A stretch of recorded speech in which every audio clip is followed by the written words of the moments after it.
उसमें हम तो भूत पिशाच लग रहे होंगे अभिनेंद्र में, तो दिख रहे हैं? कहाँ तक दिख रहा है उसमें? यहाँ तक?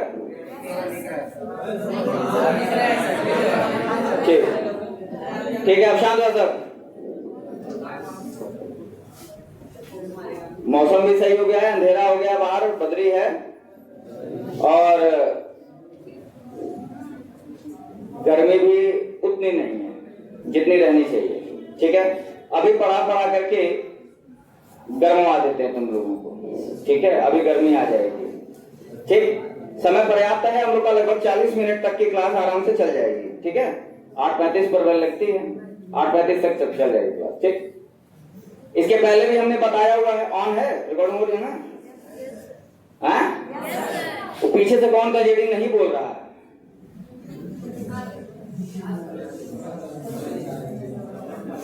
ध्यान से सुनो, ये सामने आपके है आधुनिक आवर्त सारणी। ठीक, कौन सी सारणी है? आधुनिक आवर्त सारणी। इसके पहले हम लोग Newland law of octave, the Dobereiner triad, Mendeleev की आवर्त सारणी, ये सारी चीजें देख चुके हैं। ठीक है, अभी आपके सामने क्या है? आधुनिक आवर्त सारणी। ठीक है, सबसे पहली चीज आधुनिक आवर्तिता का नियम भी हमने बता दिया था। आधुनिक आवर्तिता का नियम होता क्या है? ठीक है, जैसे मेंडलीव की जो आवर्त सारणी थी, मेंडलीव की भी आवर्तिता का एक नियम था कि तत्वों के गुणधर्म उनके परमाणु भार के आवर्ती फलन होते हैं। बहुत अच्छे। ठीक है, और इसमें क्या हो जाएगा?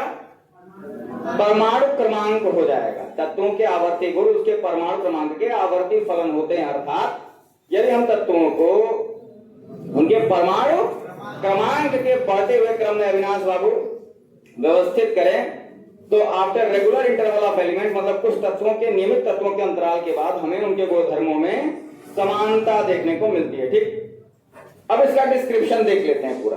डिस्क्रिप्शन मतलब ये क्या है, कैसा है। ठीक है, इसके बाद हम एक एक चीजों के गुणधर्म भी देख करेंगे। जो आधुनिक आवर्त सारणी है, सबसे पहला काम तो ये करो, ठीक है, अभी तक नहीं बोलते थे, बोल दे रहे हैं कि कॉपी और पेन लेकर के तो बैठ जाओ सब लोग। ठीक, क्योंकि मान लो पूछ देते हैं तो अगल बगल वालों की कॉपी से देखना पड़ता है तुम लोगों को। ठीक, जब किताब उताब अभी तक खरीदे उड़े नहीं हो कोई, तो इससे बढ़िया है कि जो बोला करे कम से कम उसको देखते रहा करो या लिखते रहा करो। ठीक है, क्योंकि मेमोरी तो तुम लोगों की ऐसी है कि पूछो नहीं। रमाकांत दुबे, भोजपुरी गाने पूरे याद हो जाएंगे। ठीक है, याद है? सुनो ध्यान से। अब यहां पर आधुनिक आवर्त सारणी में देखो, सारणी का मतलब क्या होता है? कुछ क्षैतिज लाइनें, कुछ ऊर्ध्वाधर लाइनें। ठीक है, मतलब कुछ हॉरिजॉन्टल लाइंस और कुछ वर्टिकल लाइंस। मतलब हॉरिजॉन्टल रोज रहेंगे और वर्टिकल कॉलम्स रहेंगे। ठीक है, ऊर्ध्वाधर और क्षैतिज। यहां पर 7 क्षैतिज लाइनें देखने को मिल रही हैं। 7 क्षैतिज। ठीक है, 1 हाइड्रोजन हीलियम वाला, 2 लिथियम बेरिलियम बोरान से लेकर के नियॉन तक। ठीक है, और उसके बाद तीसरा है, चौथा है, पांचवा है, छठवां है, सातवां है। ठीक है, तो ये जो क्षैतिज लाइनें हैं, बात समझ में आ रही कि नहीं? इस तरह से जो हम चल रहे हैं, हाइड्रोजन से हीलियम की तरफ, लिथियम से नियॉन की तरफ, सोडियम से आर्गन की तरफ, इनको कहा जाता है आवर्त। क्या कहा जाता है ऋषि बाबू? क्या कहा जाता है? आवर्त। अब कितने आवर्त हैं इसमें? 7 आवर्त देखने को मिल रहे हैं कि नहीं? यानी कि आधुनिक आवर्त सारणी में 7 आवर्त होते हैं। यानी कि जितना अभी तक हमने बताया 5, 6 या 10, 12 लाइन जो भी, उसमें से एक लाइन तुम्हारे काम की है जो तुमको लिखनी होगी। क्या? कि आधुनिक आवर्त सारणी में 7 आवर्त होते हैं। अभी तक लिखे नहीं थे क्या? ये बेटा तुम्हें 11 में पहुंच गए हो, खुद समझ में आ जाना चाहिए कि इसमें से कौन सी चीज हमारे काम की है और कौन सी नहीं है। ठीक, अब घर में 2 भाई हैं तो इसका मतलब ये नहीं कि एक भाई लिखे दूसरा भाई कह दे कि हम घर पे देख लेंगे। समझे बाबू? रमाकांत भाई, ठीक है, देखो ध्यान से। 7 आवर्त होते हैं आधुनिक आवर्त सारणी में। ठीक है, और ये जो खड़ी लाइनें हैं, खड़ी लाइनें मतलब ऊर्ध्वाधर, कितनी लाइनें दिख रही हैं? 18। इनको कहा जाता है समूह। क्या कहा जाता है? क्या कहा जाता है? समूह या वर्ग कहते हैं। ठीक है, समूह या वर्ग। यानी कि कितने वर्ग या समूह है यहाँ पर? 18। यानी कि आधुनिक आवर्त सारणी में अमृता 7 आवर्त और 18 समूह होते हैं। समझ में आ गई बात? इतना क्लियर हो गया कि नहीं? यहां से दिख रहा है, आप लोगों को हो सके मैं ना दिख रहा हूं, लेकिन मुझे आप लोग बहुत स्पष्ट रूप से दिख रहे हैं, एक एक चीज। बात समझ आ रही नहीं? ठीक, तो कुछ भी ऐसा ना करना कि सोच लेना कि अंधेरा है तो सर जी को नहीं दिख रहा होगा। ठीक है, आगे वाले थोड़े से कम दिखाई दे रहे हैं, पीछे वाले पूरे साफ दिखाई दे रहे हैं। ठीक है, अब ध्यान से सुनो, 7 आवर्त होते हैं और 18 समूह होते हैं। ठीक है, अब 7 आवर्त के बारे में देख लिया जाए। ठीक, फिर 18 समूह के बारे में हम लोग देखेंगे। थोड़ा सा आज तेजी से पढ़ेंगे, उस दिन की तरह नहीं कि 2 पीरियड हम लोग को मिल जाएगा। ठीक है, अगला वाला क्लास नहीं मिलेगा सर, तुम लोग पीछे चल रहे हो शायद फिजिक्स में। हाँ, मैथ से, चलो कोई बात नहीं। पहले आवर्त में कितने तत्व दिख रहे हैं? 2 तत्व दिख रहे हैं। बाबू वहां भी एक तो बोले ना, हाइड्रोजन और हीलियम। ठीक है, पहले आवर्त में 2 तत्व हैं, कौन कौन से? हाइड्रोजन और हीलियम। ठीक है, इसको कहा जाता है अति लघु आवर्त, वेरी शॉर्ट पीरियड। क्या कहते हैं? अति लघु आवर्त, वेरी शॉर्ट पीरियड। बात समझ आ रही है? अच्छा, अब इसमें लिखने वाले की बात क्या है कि प्रथम आवर्त में सिर्फ 2 तत्व होते हैं, इसलिए इसे अति लघु आवर्त कहा जाता है। बात समझ में आ रही है नहीं? ठीक है, दूसरे और तीसरे आवर्त में देखिए, ध्यान से देखिए, दूसरे आवर्त में कितने हैं? 1 2 और उधर 6, इधर 1 2 और उधर 6। दूसरे और तीसरे आवर्त में कितने तत्व हैं? 8 तत्व हैं। ध्यान से सुनो, दूसरे और तीसरे आवर्त में कितने तत्व हैं? 8। इसे कहते हैं लघु आवर्त। क्या कहते हैं? शॉर्ट पीरियड या लघु आवर्त। कोई दिक्कत किसी को? पहले आवर्त को अति लघु आवर्त, दूसरे और तीसरे को लघु आवर्त। क्यों? क्योंकि पहले में सिर्फ और सिर्फ 2 तत्व हैं, दूसरे और तीसरे में 8 तत्व हैं। चौथे और 5वें आवर्त में ध्यान से देखोगे तो 18 तत्व हैं। ठीक है, चौथे और 5वें में कितने तत्व हैं? 18 तत्व हैं। बात समझ में आ रही कि नहीं? चौथे और 5वें आवर्त में 18 तत्व हैं, इसीलिए इसे क्या कहा जाता है? दीर्घ आवर्त, लॉन्ग पीरियड। बात समझ में आ रही कि नहीं? क्या कहते हैं? दीर्घ आवर्त या लॉन्ग पीरियड। ठीक, कोई दिक्कत? अब आ जाते हैं हम 6वें आवर्त पर। ठीक है, 6वें आवर्त पर आ जाते हैं, और 6वें आवर्त में यहां पर हमें क्या देखने को मिल रहा है? 18 तो दिख रहे हैं, ठीक है, कोई दिक्कत नहीं, पर इन 18 के अलावा ध्यान से देखना, इस जगह पर लैंथेनम 57, लैंथेनम 57, ध्यान से सुनो, लैंथेनम 57, इसको थोड़ा सा फोकस करें, क्या लग रहा है क्लियर नहीं आ रहा है?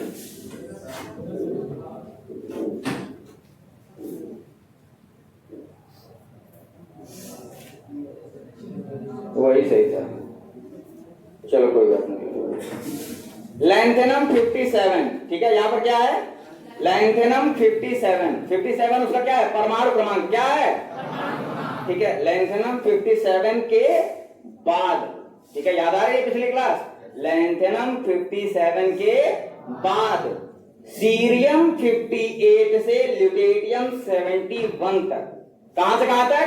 सीरियम 58 से ल्यूटेरियम 71 तक। कहां से कहां तक?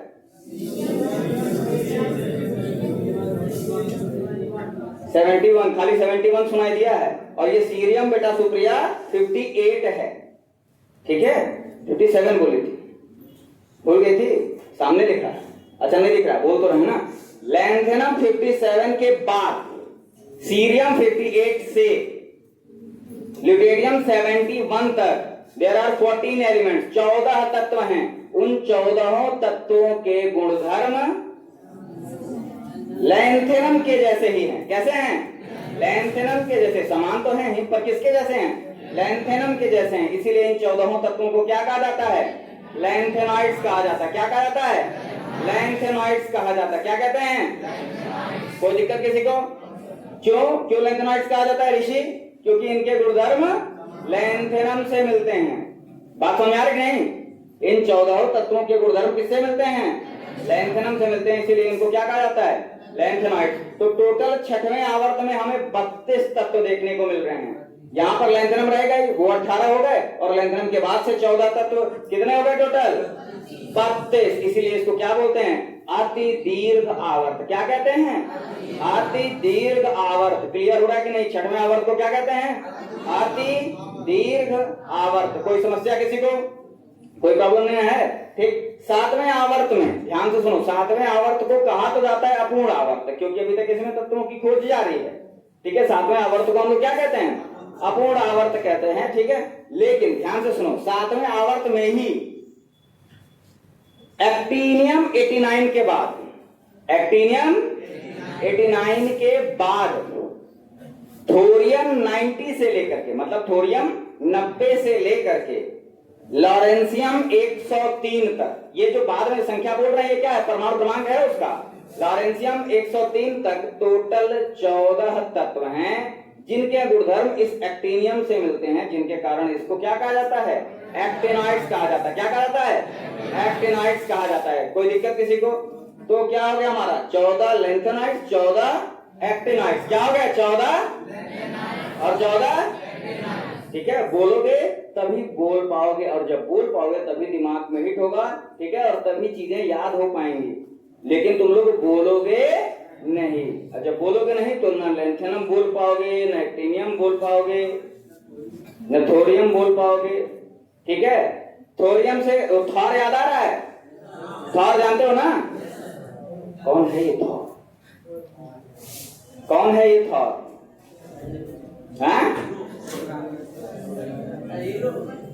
हीरो है।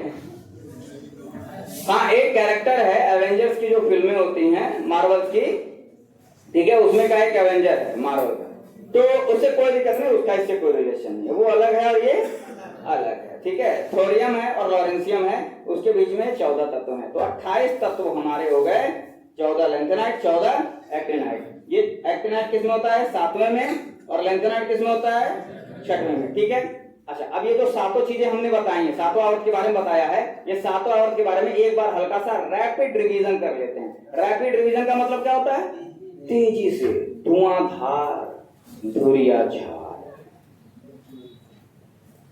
कैसी आवाजें निकाल रहे हो तुम लोग, ध्यान से सुनो। हमारी आधुनिक आवर्त सारणी में 7 आवर्त होते हैं और 18 समूह होते हैं। ठीक है, प्रथम आवर्त में सिर्फ और सिर्फ 2 तत्व होते हैं, ठीक है, इसलिए इसे अतिलघु आवर्त कहा जाता है। दूसरे और तीसरे आवर्त में 8 तत्व होते हैं, इन्हें लघु आवर्त कहा जाता है। चौथे और पांचवें में 18 तत्व होते हैं, इन्हें दीर्घ आवर्त कहा जाता है। छठवें आवर्त में टोटल 32 तत्व होते हैं। कहां से कहां तक, ठीक है, 18 तत्व तो हमें यहाँ पर देखने को मिल रहे हैं, लेकिन उसी में ही छठवें आवर्त और तीसरे समूह में, छठवें आवर्त और तीसरे समूह में लेंथेनम 57 के बाद से सीरियम 58 से लेकर के ल्यूटेरियम 71 तक 14 तत्व होते हैं, जिनके गुणधर्म लेंथेनम से मिलते हैं, जिसके कारण इनको लेंथेनाइड्स कहा जाता है। ये 14 के 14 तत्व इसी जगह पर रखे गए हैं, और इसीलिए छठवें आवर्त में मिला करके 18 प्लस 14 टोटल कितने हो गए, 32 तत्व। इसलिए छठवें आवर्त को हम क्या कहते हैं, अति दीर्घ आवर्त। सातवां आवर्त अपूर्ण आवर्त कहा जाता है क्योंकि इसमें तत्वों की खोज जारी है। ठीक है, सातवें आवर्त में और तीसरे समूह में एक तत्व हमारा एक्टिनियम 89, उसके बाद से थोरियम 90 से लेकर के लॉरेंसियम 103 तक 14 तत्व हैं, जिनके गुणधर्म उस एक्टिनियम से मिलते हैं, जिसके कारण उन 14 तत्वों को एक्टिनाइड्स कहा जाता है। तो ये तो हो गया आवर्त के बारे में। बात समझ में आ रही कि नहीं, क्या होगा ये, आवर्त के बारे में हमने स्टडी कर ली। अब इसके बाद देखना है समूह के बारे में, असली चीज वही है। ठीक है, ग्रुप्स के बारे में, ठीक है, वर्ग या ग्रुप या समूह के बारे में हम लोग देखते हैं। 18 समूह, ठीक है, 18 समूह हैं हमारे पास। ठीक, तो उन 18 समूह को, वीडियो पॉज करना, रोकना।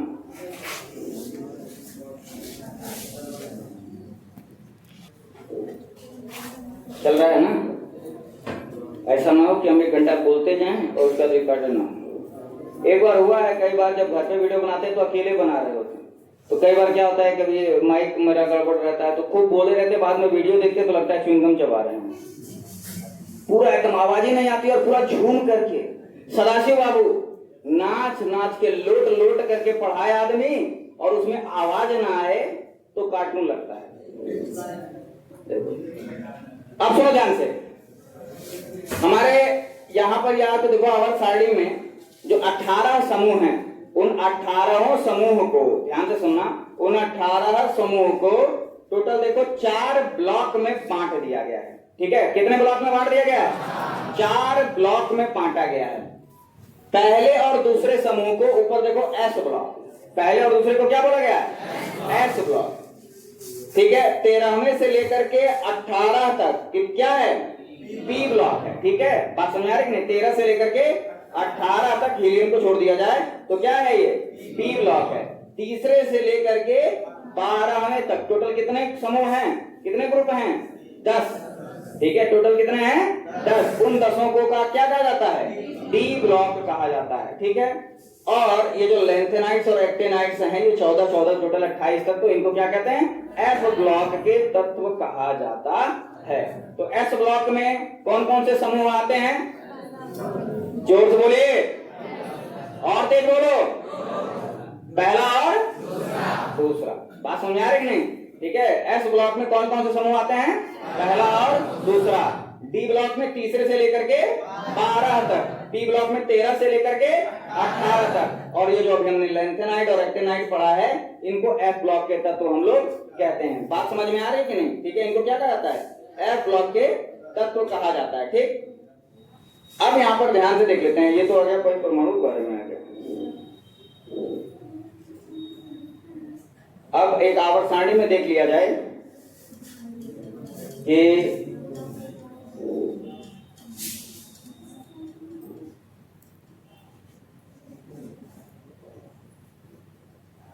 एक जूम होने लगा। हाँ, ये देखिए, पहला और दूसरा समूह। ठीक है, 1s 2s 3s 4s 5s 6s 7s, ये क्या है? पहले इस चीज को ध्यान से देख लेते हैं। उसके पहले ये जो ब्लॉक है, ये बांटे कैसे गए? ये ब्लॉक जो है वो बांटे कैसे गए? ठीक, कोई बता सकता है कि एस ब्लॉक के तत्वों को एस ब्लॉक के तत्व ही क्यों कहा जाता है? क्यों उसका ये नाम पड़ा? एक बच्चा बताया था पिछले टर्म पर, और वही एक बच्चा फिर बता रहा है। मतलब पिछले टर्म पर पढ़ाना पूरा का पूरा बेकार गया, और 2 पीरियड लगातार एकदम काट के पढ़ाए थे, पसीने से तर बतर हो गए थे, लेकिन किसी को कुछ नहीं समझ में आया। एस ब्लॉक के तत्व को एस ब्लॉक के तत्व क्यों कहा जाता है? कौन बताएगा? बताओ शुभंकर, बताओ। हाँ बताओ, सवेरा बताओ। एस उपकोष में होते हैं। बहुत अच्छे, बैठ जाओ, यही बताना था। और ऐसा नहीं है कि तुम में से सब के सब जाहिल हो, 4-5 द्वंद्वों में काने राजा होंगे ही होंगे जिनको ये पता होगा, लेकिन लजा रहे होंगे, पता नहीं कौन से शर्म है। वहां पे खड़े होकर के बेशर्मों की तरह गैलरी में बात करते हो ऐसे ऐसे विषय पर और ऐसी ऐसी बातें, तब शर्म नहीं आती है। यहां अगर सर जी सवाल पूछे तो कौन खड़ा बताए, लजाते हैं। ये जो 1s 2s 3s 4s 6s और 7s है, ये इसके अंतिम कोश हैं। क्या है ये? अंतिम कोश के एस उपकोश। अंतिम यानी कि इसमें 2 ही कोश होंगे, उसकी एस उपकोश, दूसरे शेल की एस सब शेल। अच्छा, क्या है इसका मतलब? इसका मतलब यह है कि इस तत्व का अंतिम इलेक्ट्रॉन, जो इलेक्ट्रॉनिक विन्यास करेंगे उसमें अंतिम इलेक्ट्रॉन एस सब शेल में जाएगा। अगर ध्यान से सुनना, अगर अंतिम इलेक्ट्रॉन किसी भी तत्व का जिस सबशेल में जाता है वो उसी समूह का तत्व होता है। बात समझ में आ रही है कि नहीं? जैसे अगर हम बात करें एस ब्लॉक की, तो उसका कोई एक तत्व बताइए। सोडियम, उसका इलेक्ट्रॉनिक विन्यास करिए। सोडियम का परमाणु क्रमांक कितना होता है? 11। उसका इलेक्ट्रॉनिक विन्यास करो, लास्ट में क्या आएगा? 3s1। ठीक है, 3s1। तो अंतिम इलेक्ट्रॉन कहां गया? एस सबशेल में गया कि नहीं गया? छोड़ दो उसको, छोड़ दो, बहुत ज्यादा दिक्कत नहीं हो रही है, दिख रहा है। अंतिम इलेक्ट्रॉन किसमें गया? एस सबशेल में। ठीक है, सोडियम के अलावा हाइड्रोजन ही ले लो, चलो 1s1। ठीक है, उसके नीचे लिथियम आता है, बेरिलियम है। बेरिलियम का परमाणु क्रमांक कितना होता है? 4। ठीक है, बेरिलियम का परमाणु क्रमांक 4। इलेक्ट्रॉनिक विन्यास करो, क्या आएगा लास्ट में? 2s2। अंतिम इलेक्ट्रॉन कहां जा रहा है? एस सबशेल में, यानी कि बेरिलियम किस ब्लॉक का तत्व है? एस ब्लॉक का तत्व। बात समझ में आ रही है नहीं? क्लियर हो रहा है ना? ठीक है, अब हम बात करते हैं पी ब्लॉक की बात करते हैं। ठीक है, परमाणु क्रमांक, कार्बन की बात करते हैं। ठीक है, कार्बन का परमाणु क्रमांक कितना होता है? 6। इलेक्ट्रॉनिक विन्यास करो, 2p2। अंतिम इलेक्ट्रॉन किस सबशेल में गया? पी सबशेल में गया, यानी कि वो किस ब्लॉक का तत्व हो जाएगा? पी ब्लॉक का तत्व हो जाएगा। बात समझ में आ रही है कि नहीं? मैग्नीज का इलेक्ट्रॉनिक विन्यास करो, परमाणु क्रमांक 25।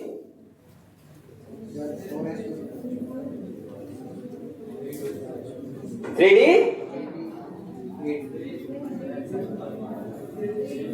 3d5।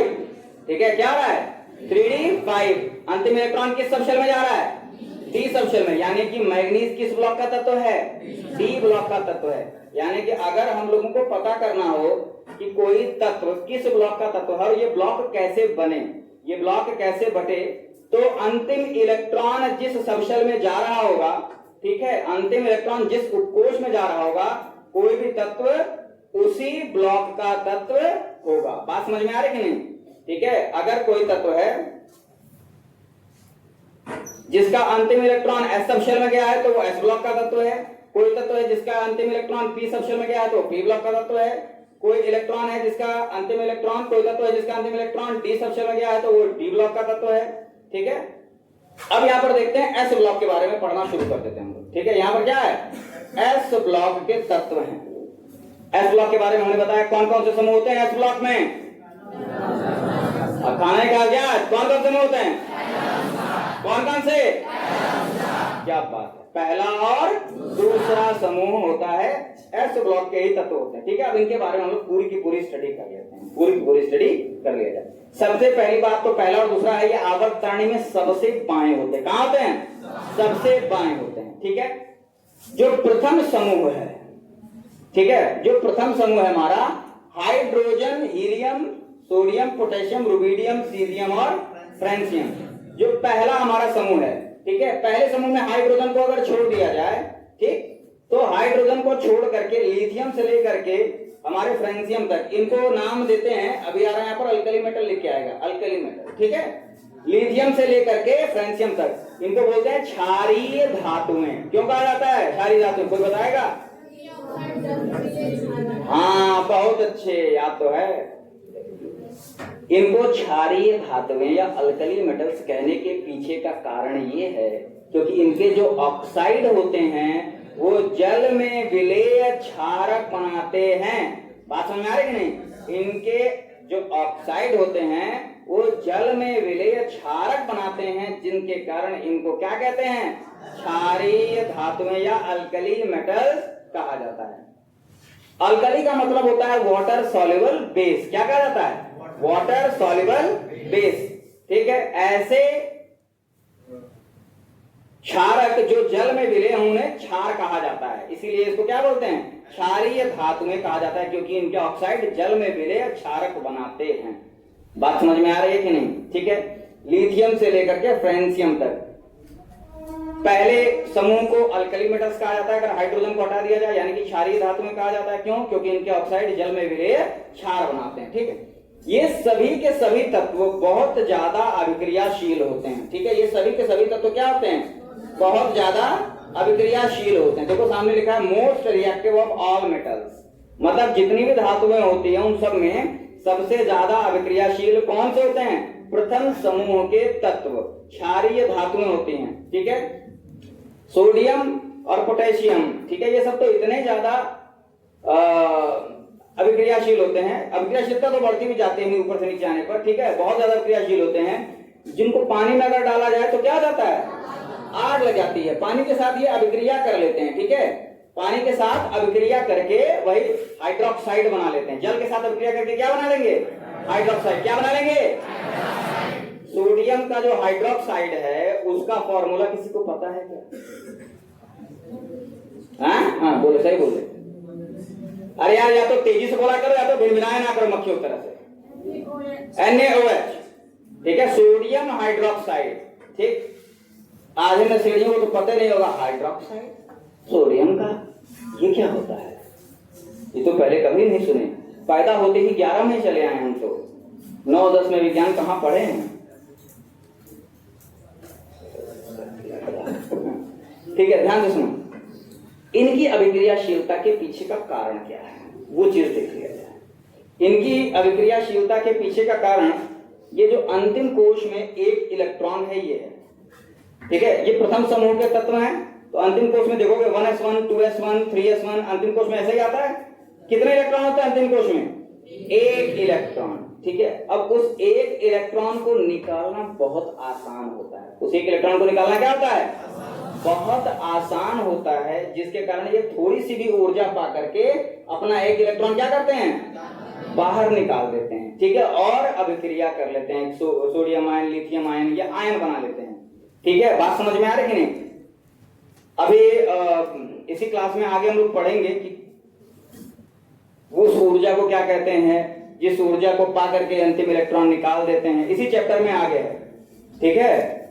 आयनन विभव या आयनाइजेशन एंथैल्पी, आयनाइजेशन एनर्जी, अभी हम लोग इसी चैप्टर में आगे पढ़ेंगे, ठीक है। लेकिन फिलहाल हमें अभी इतना है, वो तो जनरल इंट्रोडक्शन चल रहा है सभी तत्वों का। तो ये तत्व करते क्या है कि अंतिम इलेक्ट्रॉन बड़ी आसानी से निकाल देते हैं, क्योंकि इनका जो आकार होता है, इनका आकार भी बहुत, पहले बोले थे इशारों पर मत जाना, बात समझ में आ रही है, ठीक है। अल्कली मेटल्स जो क्षारीय धातुएं होते हैं अपने आवर्त में सबसे बड़ी होती हैं, सबसे बड़ी मतलब नाभिक से सबसे दूर। अब नाभिक से सबसे बड़ी कैसे हो गई? कहा जाओ सही ठूक क्या तो क्या? अरे अगर कोई तत्व बहुत बड़ा है, ठीक है, कोई तत्व बहुत बड़ा, उसका परमाणु बहुत बड़ा है, तो अंतिम इलेक्ट्रॉन नाभिक से दूर होगा कि नजदीक होगा? नजदीक होगा, दूर होगा। यानी कि अगर दूर है तो उसको बाहर निकालना और आसान है, क्योंकि नाभिक का जो आकर्षण बल होगा उस पर कम लगेगा। रहने दो उसको, ऐसे रहने दो, ठीक है। अब यहाँ से जो पीछे बैठा हुआ है बालक, उसको बाहर निकलना बहुत आसान है, ठीक है। दरवाजा खोला, धीरे से मुंडी नीचे किया, निकल लिया, ठीक है। लेकिन आगे वाले निकल के दिखा, कूद जाएंगे ऊपर, ठीक है। नाभिक से जितना जो नजदीक रहेगा उस पर आकर्षण बल उतना ज्यादा होता है। आगे बैठने वाले बच्चों को क्या होगा, और ज्यादा समझ में आता है, सीधी सी बात है, ये मिथ नहीं है। सदाशिव बाबू, कुछ लोग कहते हैं कि आगे बैठो चाहे पीछे बैठो, क्या फर्क पड़ता है? फर्क पड़ता है, बहुत पड़ता है। बात समझा रहे नहीं? आगे बैठने वाले बच्चे ज्यादा समझते हैं चीजों को, ठीक है, क्योंकि इंटरेक्ट होते रहते हैं ना, ठीक।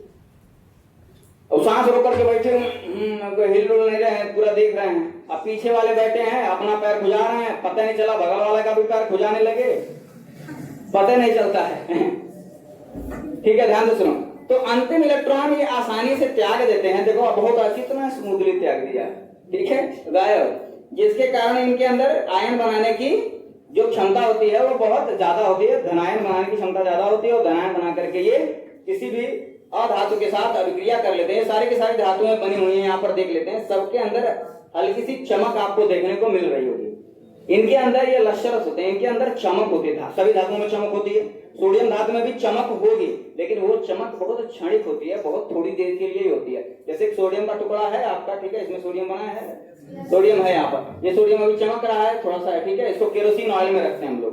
सोडियम को आप हल्का सा अगर काट दें तो जो अनुप्रस्थ काट है आपको सामने से जो है थोड़ा बहुत चमकता हुआ दिखाई देगा, लेकिन थोड़ी देर बाद वो चमक अपने आप गायब हो जाएगी। क्यों? क्योंकि वायु में जो उपलब्ध या उपस्थित जो भी ऑक्सीजन है उसके साथ अभिक्रिया कर लेगा, ठीक है, और ऑक्साइड की एक परत बना लेगा उसके ऊपर। बात समझ में आ रही कि नहीं? जिसके कारण उसकी चमक थोड़ी देर बाद खत्म हो जाती है। जैसे लोहा होता है, लोहे को छोड़ दो, ठीक है, कुछ दिन में उसके ऊपर जंग लग जाती है कि नहीं? अरे जंग लगती है कि नहीं? जंग मोर्चा लगता है कि नहीं? वही मोर्चा इसमें तुरंत लग जाता है। बात समझ आ रही ना?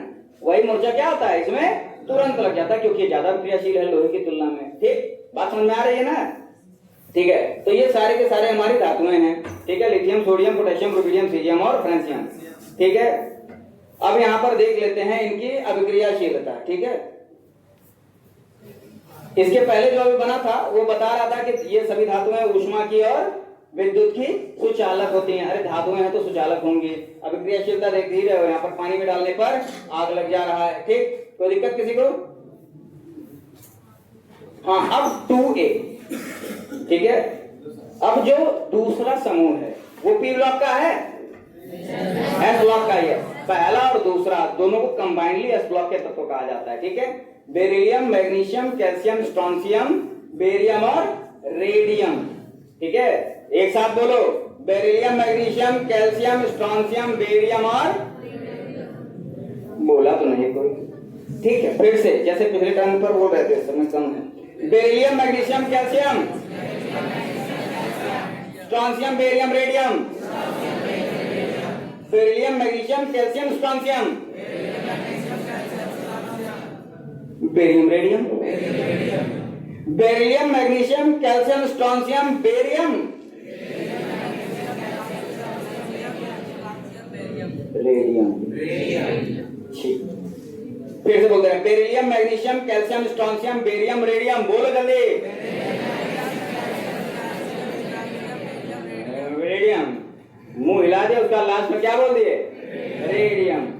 ठीक, beryllium, magnesium, calcium, strontium, barium और रेडियम। ठीक है, ये हमारे जो धातुएं हैं इनको हम लोग क्षारीय मृदा धातुएं कहते हैं। ठीक है, अल्कलाइन अर्थ मेटल। क्या कहते हैं? क्षारीय मृदा धातुएं, अल्कलाइन अर्थ मेटल। क्षारीय मृदा धातुएं क्यों? क्योंकि इनके ऑक्साइड भी जल में विलय क्षार बनाते हैं, जिसके कारण इनको अल्कलाइन कहा जाता है। और ये अर्थ क्रस्ट यानी कि भूपर्पटी पर पाए जाते हैं। कहां पाए जाते हैं?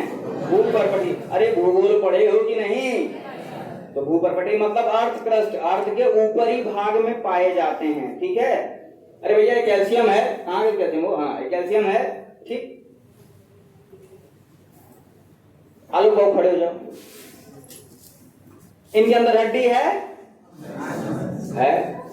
हड्डी ही तो है, और तो कुछ है नहीं। हड्डी बार चमड़ी चढ़ा के भेज दिया गया, बीच में कुछ डाला नहीं गया। इनके अंदर ये जो हड्डी है उसमें कैल्शियम पाया जाता है कि नहीं? पाया जाता है कि नहीं? इन्हीं की हड्डी में नहीं, सबकी हड्डी में पाया जाता है। दांतों में भी पाया जाता है कि नहीं? अर्थ के अंदर हो, क्या बाहर हो ना, क्रस्ट पर हो ना, ऊपर हो ना। ठीक है, पाया जा रहा है कि नहीं कैल्शियम? लेकिन हम इस कैल्शियम की बात नहीं कर रहे हैं। ठीक है, बैठ जाओ। हम उस कैल्शियम की बात कर रहे हैं जो धरती के अंदर धातु के रूप में पाया जाता है, जिसको बाहर निकाला जाता है। ठीक है, कैल्शियम कार्बोनेट हो गया, ठीक है, कैल्शियम ऑक्साइड हो गया, ये सब चीजें जो होती हैं। ठीक है, अर्थ क्रस्ट में ऊपर भूपर्पटी में पाए जाने के कारण इन सभी धातुओं को अल्कलाइन अर्थ मेटल, ये भी अभिक्रियाशील होते हैं, पर अल्कली मेटल की तुलना में ये थोड़े से कम अभिक्रियाशील होते हैं। अच्छा, इलेक्ट्रॉन त्यागने का गुण ध्यान से सोच समझ के बताना। अल्कली मेटल और अल्कलाइन अर्थ मेटल मतलब क्षारीय धातु और क्षारीय मृदा धातु, मतलब पूरे के पूरे एस ब्लॉक के तत्व, इनके अंदर होता है इलेक्ट्रॉन त्यागने का गुण। कौन सा गुण होता है? इलेक्ट्रॉन त्यागने का गुण होता है। ठीक है, अभी हमने देखा ये इनकी साइज बड़ी होती है, जिसके कारण जो इनका नाभिक है वो अंतिम इलेक्ट्रॉन पर कम बल लगाता है और अंतिम इलेक्ट्रॉन को निकालना आसान होता है। ठीक, तो इलेक्ट्रॉन त्यागने का गुण क्या कहलाता है? ऑक्सीकरण कहलाता है या अपचयन? सोच समझ के बताना। इलेक्ट्रॉन त्यागना क्या कहलाता है, ऑक्सीकरण या अपचयन?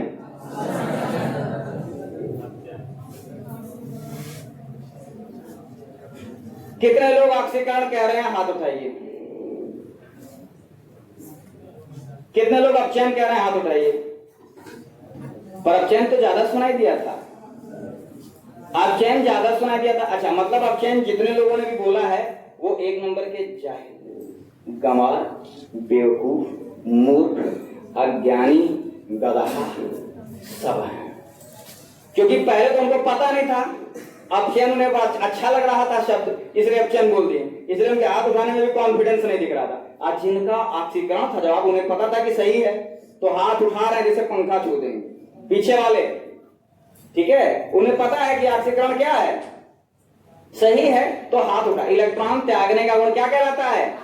ऑक्सीकरण। लेकिन बाबू हम पूरे दावे के साथ कह सकते हैं कि अगर मैं कल पूछूं तो मजाल है तुम में से कोई बता दे कि इलेक्ट्रॉन त्यागने का गुण ऑक्सीकरण कहलाता है या अपचयन। इलेक्ट्रॉन ग्रहण करने का गुण क्या कहलाता है? इलेक्ट्रॉन ग्रहण करने का गुण क्या कहलाता है? आज दिमाग तेज है। इलेक्ट्रॉन त्यागने का गुण क्या कहलाता है? इलेक्ट्रॉन त्यागने का गुण, इलेक्ट्रॉन ग्रहण करने का गुण, ठीक। और जो इलेक्ट्रॉन त्यागता है उसका ऑक्सीकरण होता है, ठीक है, उसका क्या होता है? ऑक्सीकरण होता है, यानी कि वो एक बहुत अच्छा अपचायक होता है। बात समझ में आ रही कि नहीं? वो क्या होता है? बहुत अच्छा अपचायक होता है, मतलब रिड्यूसिंग एजेंट, यानी कि दूसरे का अपचयन कर देता है। बात समझ में आ रही ना?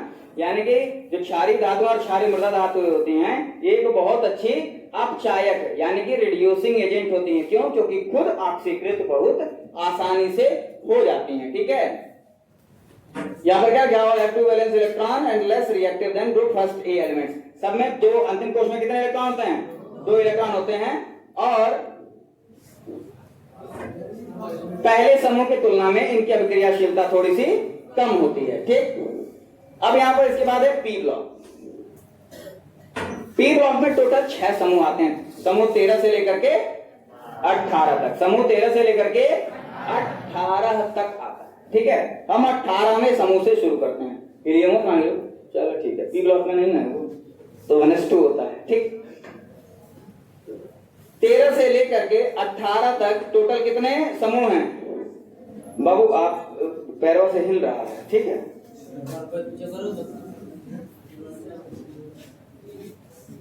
13 से लेकर के 18 तक के जो समूह होते हैं, टोटल कितने समूह हैं? 6 समूह हैं। इन 6 समूह को क्या कहते हैं? पी ब्लॉक के तत्व कहा जाता है। क्यों? क्योंकि पी ब्लॉक के जो तत्व होते हैं, अंतिम कोश के जो इलेक्ट्रॉन होते हैं वो पी सबशेल में जाते हैं। इनको बहुत रिच ब्लॉक कहा जाता है। इसको क्या कहा जाता है? बहुत रिच ब्लॉक कहा जाता है। रिच ब्लॉक का मतलब इसमें वैरायटी ऑफ एलिमेंट्स, मतलब बहुत अलग अलग तरह के एलिमेंट्स जो है, बहुत तरह तरह के तत्व पाए जाते हैं। ठीक, जो पूरा एस ब्लॉक था उसमें कौन कौन से थे? धातुएं थी, अधातुएं थी कि उपधातुएं थी? क्या थी? क्या थी? और जो बोलो क्या थी? और जो से कौन सी? क्षारीय धातुएं और क्षारीय मृदा धातुएं। बहुत गंदी क्वालिटी का माल ले रहे हो तुम लोग, इतनी गंदी मेमोरी, इतनी बेकार मेमोरी। अभी 10 मिनट पहले बताया हुआ चीज कहां समझ में आएगा? जब बगल वाले का मुंह देख रहे हो। यहाँ समूह के बारे में बता रहे हैं, वहां बगल वाले का मुंह देख रहे हो। तो मुंह को छोड़ो, समूह को देखो।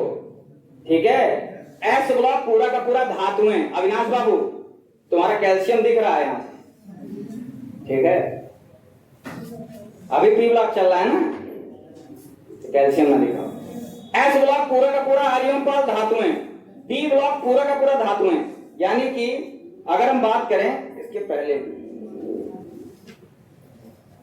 पहले का बात करें, थोड़ा सा पहले चलते हैं,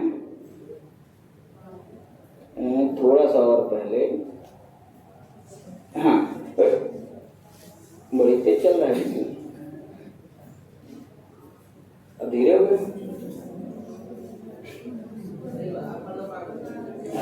हाँ, ये पूरा का पूरा एस ब्लॉक धातुएं, ये पूरा का पूरा डी ब्लॉक धातुएं। मतलब यहां से लेकर के पहले समूह से लेकर के 12वें समूह तक सिर्फ और सिर्फ धातुएं ही धातुएं फैली हुई हैं। यानी कि लगभग पूरे आवर्त सारणी में धातुएं ही धातुएं हैं। पूरे के पूरे आवर्त सारणी में क्या है?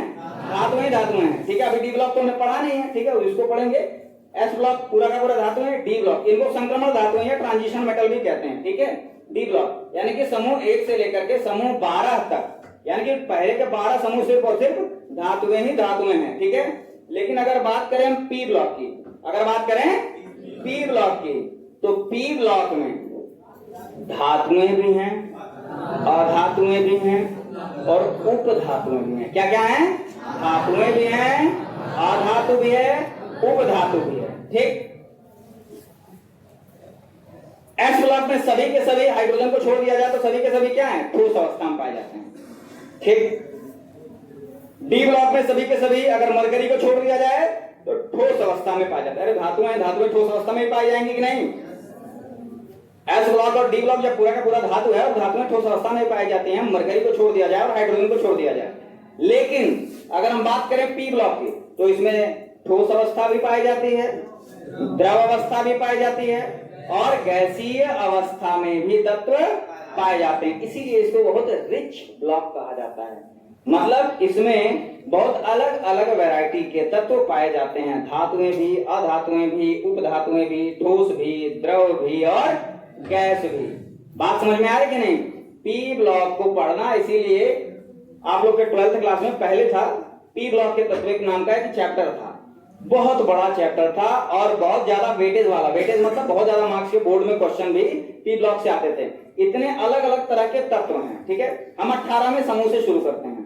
18वें समूह को शून्य समूह कहा जाता है। इसमें हीलियम है, ऊपर दिया नहीं, यहाँ पर neon, argon, krypton, xenon, radon. ठीक है, नियॉन, आर्गन, क्रिप्टन, ज़ीनॉन और रेडॉन। रेडॉन के बारे में भी हम लोग पढ़ते नहीं है क्योंकि वो रेडियो एक्टिव होता है। ठीक है, ज़ीनॉन तक पढ़ा जाता है। 18वें समूह को हम लोग शून्य समूह कहते हैं। कोई बताएगा 18वें समूह को शून्य समूह क्यों कहा जाता है? 18वें समूह को शून्य समूह क्यों कहा जाता है? कोई बताएगा?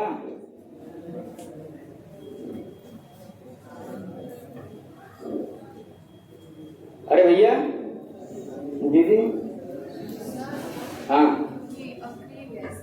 अक्रिय गैसें हैं, वो इनका नाम होता है, लेकिन देखो केमिस्ट्री की यही खासियत है। बैठ जाओ, इसमें जवाब ले दे करके सही हो जाता है।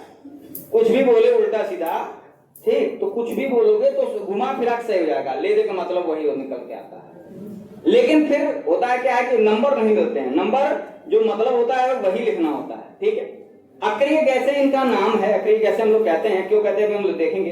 शून्य समूह के पीछे मात्र एक कारण है, इनकी संयोजकता। इनकी संयोजकता, संयोजकता का मतलब क्या होता है, इनका अष्टक पूरा करने के लिए जितने इलेक्ट्रॉन की आवश्यकता हो, तो इनका अष्टक तो पूरा होता है पहले से ही। इनका अष्टक क्या होता है, पहले से ही पूरा होता है, ठीक है। जब इनका अष्टक पहले से ही पूरा है तो इन्हें और इलेक्ट्रॉन की आवश्यकता है ही नहीं। जब इलेक्ट्रॉन की आवश्यकता नहीं है तो इसलिए ये किसी से अभिक्रिया ही नहीं करते, किसी से अभिक्रिया नहीं करते हैं, इसीलिए इनको क्या कहा जाता है, अक्रिय गैसें भी कहा जाता है। क्या कहा जाता है, अक्रिय गैसें भी कहते हैं। कोई दिक्कत किसी को, कोई प्रॉब्लम नहीं ना है, ठीक।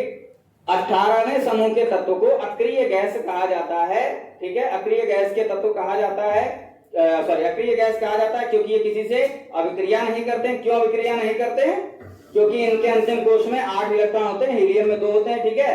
अंतिम कोश में 8 इलेक्ट्रॉन होते हैं, जिसके कारण न तो ये इलेक्ट्रॉन त्यागने का गुण रखते हैं और न ही इलेक्ट्रॉन ग्रहण करने का गुण रखते हैं, ठीक है। लाइट जला दो भैया, लाइट जला दो, ठंडा जाए आदमी तब जाए।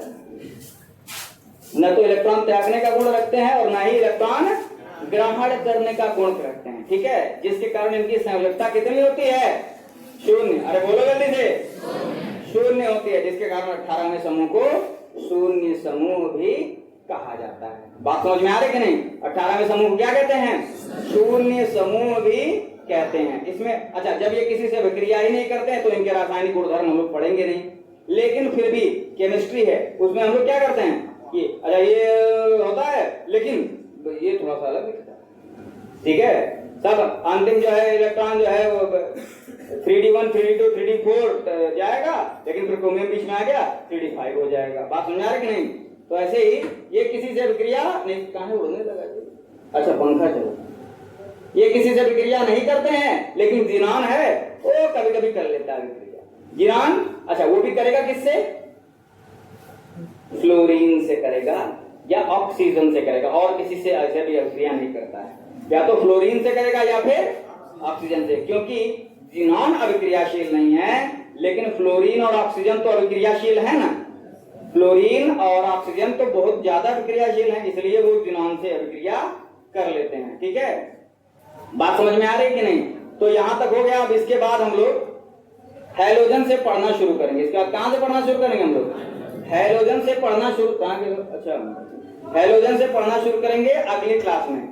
चौथे पीरियड में हो सकता है कि हम आ जाएं, प्रैक्टिकल करा दें, ठीक है, सारे बच्चों को एक साथ, क्योंकि चौथी के बाद आपकी छुट्टी हो जाएगी ज्यादातर। और हाँ बंद करोगे,